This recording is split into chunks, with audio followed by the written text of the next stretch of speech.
భారీ ర్యాలీ నిర్వహించారు. ముందుగా స్థానిక బసవేశ్వర మందిరం నుండి ప్రారంభమైన ర్యాలీ రామ్ మందిర్, గాంధీ చౌక్, శాస్త్రి రోడ్, జాతీయ రహదారి గుండా తహసీల్దార్ కార్యాలయం వరకు చేరుకుని డిప్యూటీ ఎంఆర్ఓకు వినతి పత్రం అందజేశారు. ఈ సందర్భంగా వారు మాట్లాడుతూ బంగ్లాదేశ్లో హిందువులపై జరుగుతున్న దాడులు బాధాకరమని అన్నారు. వెంటనే బంగ్లాదేశ్లో ఉన్న హిందువులకు రక్షణ కల్పించాలని కోరారు.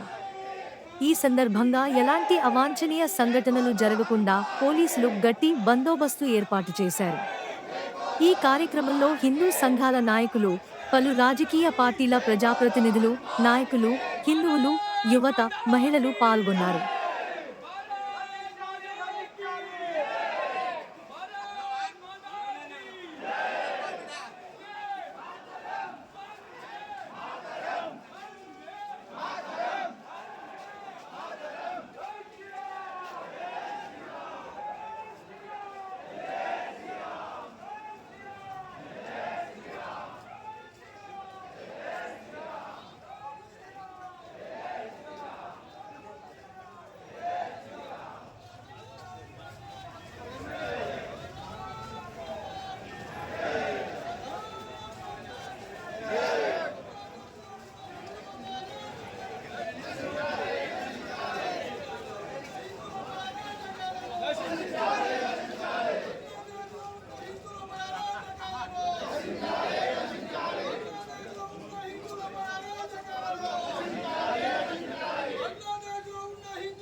రక్షించాలి రక్షించాలి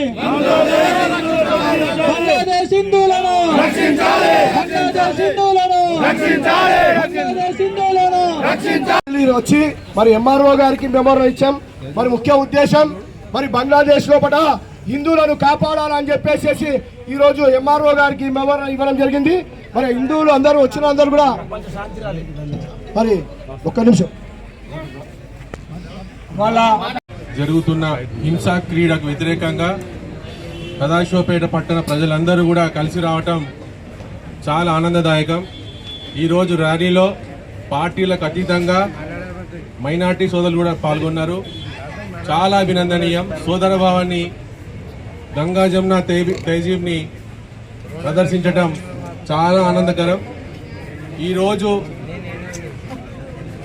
ఈ ర్యాలీ ఇంతమంది మద్దతు తెలపటం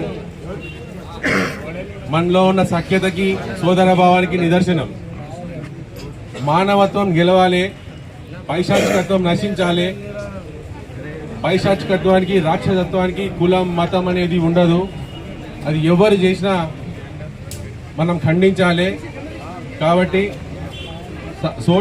సాటి మానవులు సోదర భావంతో అదే విధంగా ప్రతి పండుగ కానీ ప్రతి దానికి కానీ విషయం ఇచ్చినటువంటి పిలుపుకు రావాలని చెప్పి ప్రజలను కోరుకుంటున్నాను. ముఖ్యంగా నా అదృష్టంగా భావిస్తున్నాను.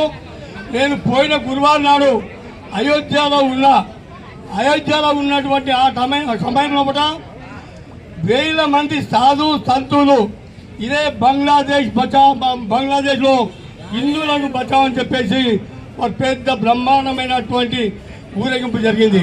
దాన్ని మేము చూడడానికి చాలా కళ్ళు సరిపోలేవు. అదేవిధంగా ఈరోజు సదాశివపేట పట్టణంలో మన హిందువులందరూ రావడానికి కారణము హిందూ అందరూ ఐక్యంగా ఉండాలని చెప్పి కోరుకుంటున్నాను. ఏదైతే మరి బంగ్లాదేశ్ పాకిస్తాన్లో ఉండేనో అప్పుడు 1971-72లో ఇందిరాగాంధీ నాయకత్వంలో